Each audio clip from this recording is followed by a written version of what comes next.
Hey guys, what is up? Oh my god, I've been up for like 24 hours, so I have not had sleep. Um, Not from reading epics, I promise. Or just the one anyway.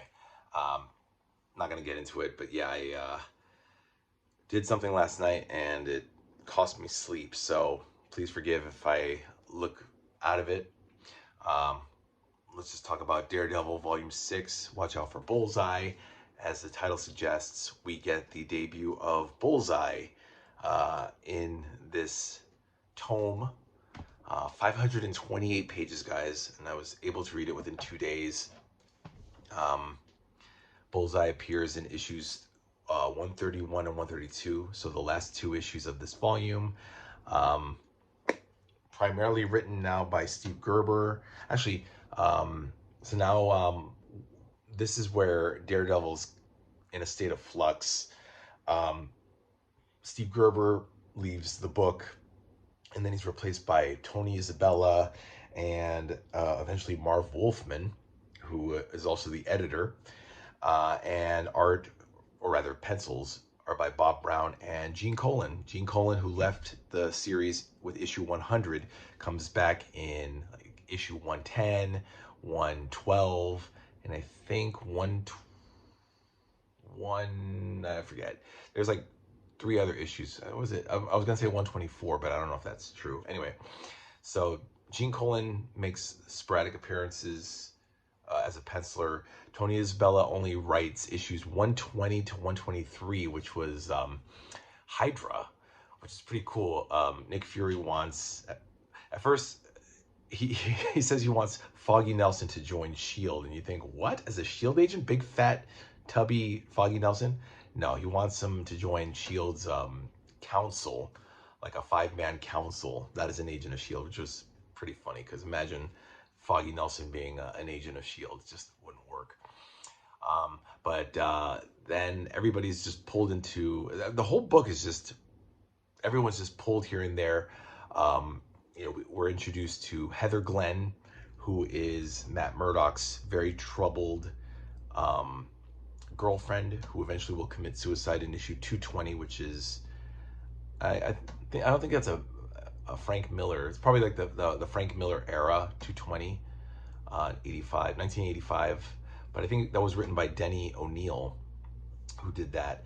But Heather Glenn is introduced in issue 126, and she's a weird girl, to say the least. We meet, Candace Nelson, who is Foggy's sister, who's also into Matt. We wrap up the Black Widow's supporting role.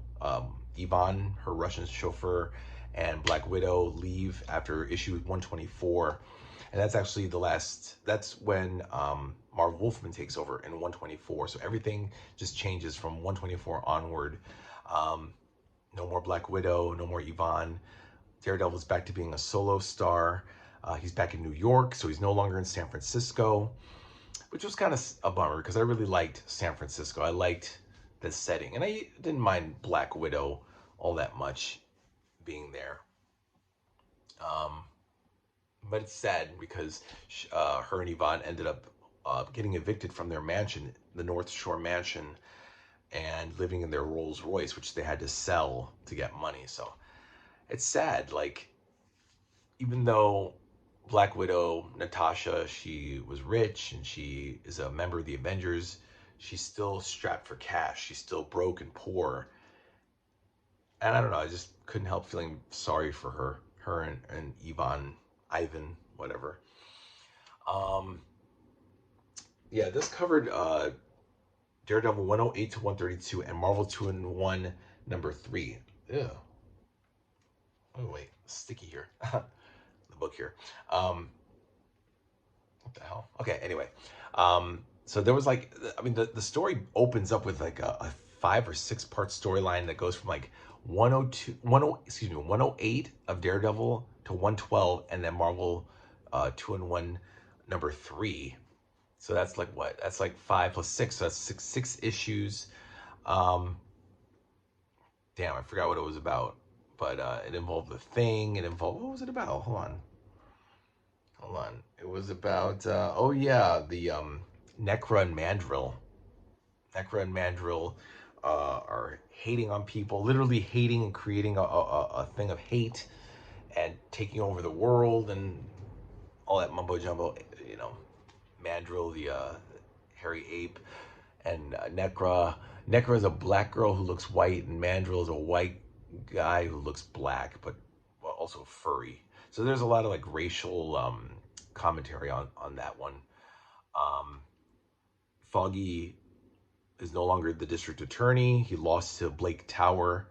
So Blake Tower, for those of you who are familiar or maybe not, he was pretty prominent in the She-Hulk series because Jennifer Walters worked with Blake Tower. Yeah, DA Tower. Yeah, that makes sense. Um, let's see. Matt's hair is getting longer because you know the 70s now. This goes from 74 to 76. So now Matt's letting his hair get all chaotic looking, longer than usual. He sets up a new practice where because he's no longer the assistant DA. Foggy's no longer the DA, so now they're back to being just lawyers. What else? Gee, guys, I don't know. What else? What else happened here? Deathstalker comes back. I'm gonna look in the back here. I'm gonna cheat a little bit. Yeah, the climactic battle ends on the White House lawn. The owl returns. I mean, the stories are pretty good up until Bullseye comes in. The finale of this volume, you get this battle between him and Bullseye at the circus. Is pretty cool. And of course, the artwork. Love the artwork by Gene Colan, or maybe it's Bob Brown. No, I think this is Gene Colan. Just again, very moody stuff. Oh, I think I should show you the splash page, like the initial splash page. Let me see. Oh yeah, I really love this. This is like page 8 of this whole one splash page is them flipping around. Matt, Natasha, Daredevil, Black Widow. They're just flipping around, having a conversation on one page, and they're just jumping all over the place. I love it. No, I don't think Cole. No, it was Bob Brown. Bob Brown did this. And yeah, we get to know, like I said, Candace Nelson. We get to know more about her. She steals the Salas papers. Ted Salas, who's the Man Thing, who appears in between issues 113 and 115. Man Thing guest stars against. He teams up with Daredevil and goes up against. Who does he go up against? Oh, Deathstalker and Gladiator, which was pretty cool because he burns Gladiator's hand. He's like, ah! And he's got the buzzsaws, and the buzzsaw cuts through the chunks of muck. Yeah. Deathstalker was the exterminator from issue 39. In issue 130, Daredevil goes up against like a voodoo, like Brother Zed, this dude in a skeleton outfit, and it was pretty weird. Like I don't know why they have Daredevil. Oh yeah, and Daredevil deals with this dude named the Skywalker, who's like a 600-year-old, or maybe no, he was exiled to the Earth for 600 years, but he's like walking on air, and he's trying to get to outer space. Really nutty stuff. Oh yeah, this is when they ask him to be when Nick Fury asks Foggy to be an agent of S.H.I.E.L.D. Guys, I am so tired. Please forgive me if this video sucks. I don't blame you if you guys don't like it. Yep, DA Tower. They keep saying he looks like Robert Redford. He kind of does. Robert Redford was a popular actor back in the 70s here. And that's pretty much it, guys. My summation is still some fun stuff, but you can just tell that this is the turning point where Daredevil is not at its best anymore with the change in writers. Like I said, we went from Steve Gerber to Tony Isabella to Marv Wolfman, and then next volume we're gonna have like Jim Shooter and Roger McKenzie, I think. Let me just see. That is The Concrete Jungle, guys. This is the next one. Concrete jungle where dreams are made of, nothing you can do, right? That's Alicia Sleaze. The Concrete Jungle, guys. That's going to be the next volume, volume 7, covering 1976 to 1978. So another 2 years will be depicted here. Check it out. We got the owl coming back, looking monstrous as ever. Concrete Jungle. It's going to have Marv Wolfman, Jim Shooter, Roger McKenzie, Bob Brown, Gil Kane, and Carmine Infantino. So that's coming up. And that's pretty much it, guys. Again, my apologies for being like dead tired. I actually have to take a shower and then go to bed. So I'm going to leave you guys now. Check it out. It came out, I think, last year. Watch out for Bullseye, Volume 6. So you guys should still be able to get it in stores. A lot of fun stuff. This is from issue 113. So it's the beginning of that Gladiator, Deathstalker, Man-Thing storyline. Yeah. Oh yeah, Ringmaster. They fight the Circus of Crime. Matt Murdock.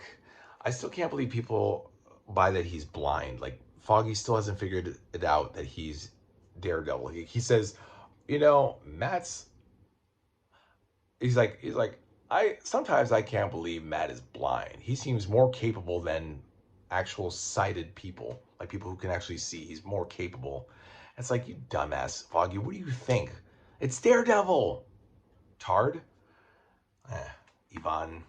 We're no longer going to see him. It's sad. I actually really enjoyed Natasha, and although I did think she was kind of whiny at times, right? Oh, I love Matt, but I want to be a strong, independent woman. That's my Russian accent. Yeah, the fight with Hydra was pretty cool.